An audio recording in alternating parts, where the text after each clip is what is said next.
আমার প্রতিষ্ঠানের নাম হচ্ছে ম্যাঙ্গো লাভার, যেখানে আমি অনলাইনে আম, খেজুরের গুড় এগুলো বিক্রি করি, সারা বাংলাদেশ সাপ্লাই করি। আচ্ছা, ঘটনার সূত্রপাত হচ্ছে আমাদের এখানে একটা স্টাফ আছে, নাম হচ্ছে আশিকুর রহমান আশিক। তার বাসা হচ্ছে বাবুইপাড়া, যেটা বলে আর কি। তো আশিককে ফোন করে তার মা কান্নাকাটি করে যে কি হয়েছে। তো বলতেছে যে আমার আশিকের বড় ভাই, মানে আশিকের বড় ভাই আশিকের মাকে মারধর করছে। তাদের পারিবারিক একটা সংক্রান্ত বিষয়। সেই সময় আশিক বলে যে ভাই হচ্ছে আমার একটা ছুটি লাগবে। তখন ঠিক আছে যাও। এসে একবার গেল, সে আবার 1 ঘন্টা আবার ফেরত এসে আবার কান্নাকাটি করতেছে, ভাই যে আমাকেও মারধর করতেছে, এই টাইপের কথা বলে আর কি। আমাকে হচ্ছে সঙ্গে 2-1 জন দাও, তাহলে আমার ভাই হচ্ছে যেহেতু মারছে আমাকে যেন প্রোটেক্ট করতে পারে। সেই প্রেক্ষিতে তার সঙ্গে তানিম, সাকিবকে নিয়ে যায় তাদের গ্রামে।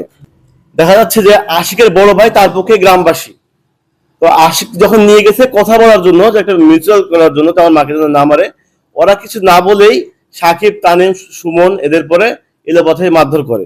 প্রথমে ওখানে তানিমকে এবং সুমনকে মারে, দিয়ে তারা কাম ব্যাক করে চলে আসে। আশিককে কল করে ওদের এলাকার যে কমিশনার আছে, পারভেজ কমিশনার, 3 নং ওয়ার্ডের কমিশনার, তিনি হচ্ছে যে কল করে কি কি বলে যেন। তারপরে তখন আমার অফিসের স্টাফ মার খাইছে, আমার খারাপ লাগে বিষয়টা। তা আমার অফিসে প্রায় ছিলাম তখন 8-10 জন ছিলাম। তা আমরা নিচে যাই, দেখি তারা অনেকজন আসে। আমরা ভাবছি তারা 2-1 জন আসবে, কথা বলে বিষয়টা মিছিল দেবো, যেহেতু আমি অফিসের বস, আমার উচিত যে আমার স্টাফ মার খালো কেন, এটা জানা উচিত।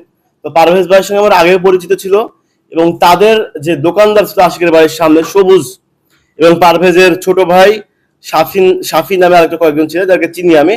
আর বাকি সবচেয়ে টোকাই প্রকৃতির, যেটা কিশোর গ্যাং বলে আর কি, আন্ডার 18, তাদেরকে আমি চিনি না। যত সময় আমি শুনলাম যে এই এলাকা হচ্ছে কিশোর গ্যাং, তারা অনেকে আসে। তখন আমি দেখলাম যে অবস্থা বেগতিক।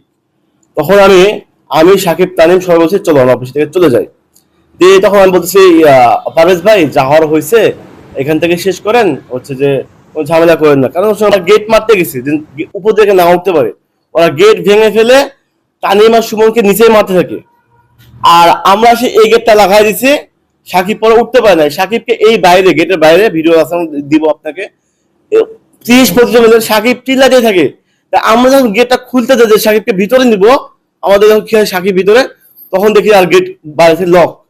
অনেকজন, আমি আনুমানিক বলছি সংখ্যাতে 30 থেকে 35 জন, মানে পুরো অফিস ভাঙচুর করতে শুনতে পাচ্ছি, বাট আমি কোনো প্রতিক্রিয়া করতেছি না, যেন আমি প্রাণ নাশের ভয়ে। তো একটা পর্যায়ে তারা ওই ঘরে হচ্ছে সবকিছু ভাঙছে। এই ঘরে সাকিব হোসেন, যিনি রাজশাহীর 31 নম্বর ওয়ার্ডে ভর্তি আছেন, পেন বেড 3 নম্বরে, যার হচ্ছে হাড় ভাঙছে এবং বিভিন্ন শরীরে আঘাত। আর হচ্ছে 2 নম্বর হচ্ছে তানিম রায়হান, যে মাথায় প্রচন্ড আঘাত পায়, নাক মুখ দিয়ে তার প্রচুর ব্লিডিং হয়। সে আছে রাজশাহী মেডিকেলের 8 নম্বর ওয়ার্ডে।